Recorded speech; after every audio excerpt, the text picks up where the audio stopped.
Ever since I started photography, I usually am not found without a camera in hand. My friends sometimes get a little frustrated with me because I'm always snapping pictures everywhere I go. I'm constantly framing up new pictures. It just kind of happens involuntarily in my mind. I tend to be looking through a lens almost everywhere I go and thinking to myself, oh, if I had a camera, I would frame this shot this way, or I would take a picture of this and that sort of thing. Yeah, I guess I might look at things a little differently than most. The inspiration behind my pictures kind of comes from everyday life.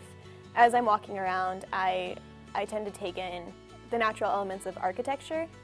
I like looking at the different materials used to build certain things, kind of the rust or the aging that it takes on.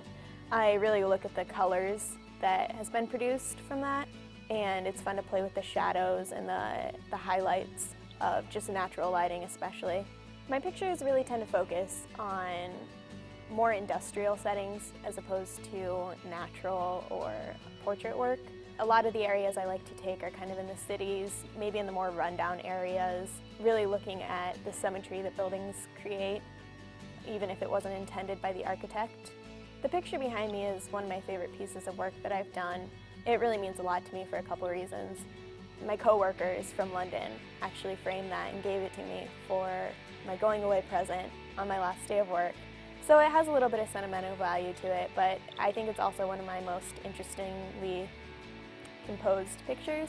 Photography and being a photography is something that stands out more than just someone who has a camera. Of course, that's the easiest way to put the label on it, is you see someone with a camera and immediately assume that they're a photographer. But anybody who has anything that can capture pictures and moments can really be a photographer.